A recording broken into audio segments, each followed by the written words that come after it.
Dulu ada seorang anak bernama Shin Taeyong. Dia lahir pada 11 April 1970 di Yeongdo, Korea Selatan. Dia sudah sangat mencintai sepak bola semenjak kecil. Dan di kelas 3 SD dia sudah rutin bermain sepak bola. Bahkan STY akan bermain sepak bola hingga malam hari di lapangan sekolahnya. Karena memiliki kecintaan dan dedikasi yang luar biasa seiring berjalannya waktu, dia kemudian masuk sebagai skuad untuk memperkuat sekolah menengah teknik Daegu. Bahkan penampilannya yang luar biasa di turnamen pelajar tersebut membuatnya memperoleh gelar pemain terbaik.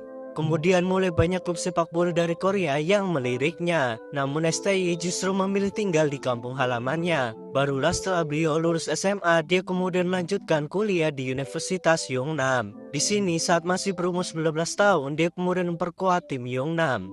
Hingga akhirnya bakatnya yang luar biasa membuatnya dimasukkan ke dalam klub Ilhwa Chunma yang sekarang lebih dikenal dengan sebutan Seongnam FC.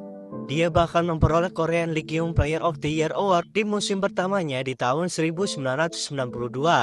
Dan di 3 tahun berturut-turut memenangkan King League dari tahun 1993 hingga 1995 sebagai pemain kunci Seongnam FC.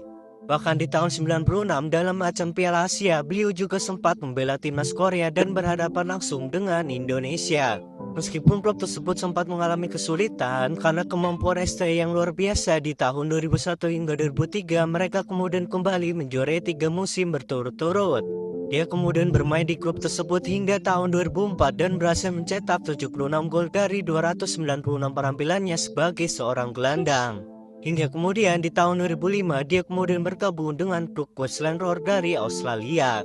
Namun karena mengalami cedera pergelangan kaki, dia harus pensiun dini di tahun 2005. Namun karena dia masih sangat mencintai sepak bola, dia kemudian memutuskan untuk menjadi asisten pelatih di klub tersebut.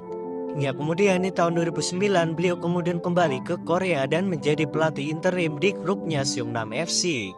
Meskipun klub kekurangan dana, dia kemudian dapat membawa Seongnam FC menempati posisi kedua. Dan di tahun keduanya dia membawa klub tersebut memenangkan AFC 2010 dan Piala FA Korea di tahun 2011. Namun karena pemilik klub yang meninggal dunia di tahun 2012, klub tersebut semakin menurun performa dan finansialnya.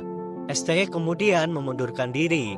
Karena kehebatannya dalam melatih, dia kemudian ditunjuk menjadi asisten pelatih Korea Selatan di tahun 2014. Hingga akhirnya dia kemudian dipercayai untuk melatih timnas U23 dan U20 Korea. Karena performanya yang luar biasa, dia kemudian juga ditunjuk sebagai pelatih timnas Korea Selatan untuk bermain di Piala Dunia 2018 di Rusia. Timnas Korea kemudian bermain dengan sangat baik dan bahkan mengalahkan Jerman dengan skor 2-0. Barulah di akhir tahun 2019, PSSI menunjuk STY sebagai pelatih timnas Indonesia menggantikan Simon McManamy dengan kontrak 4 tahun. STY sendiri menginginkan tantangan baru sebagai pelatih dan menerima tawaran tersebut. Beliau kemudian mulai menjabat resmi sebagai pelatih timnas pada tahun 2020. Dan berkat kepelatihannya, timnas Indonesia berhasil memperoleh juara kedua AFF 2020, juara kedua U23 AFF 2023, dan medali perunggu di SEA Games 2021. Selain itu juga membawa timnas senior U23 dan U20 untuk lolos ke Piala Asia di musim ini. Dan dia juga sekarang dikenal sebagai pelatih Indonesia yang sangat disiplin dan sangat memperhatikan pola makan para pemainnya. Dan dianggap menjadi salah satu pelatih timnas terbaik untuk Indonesia. Keren banget ya perjalanan hidup dari Coach Shin Tae.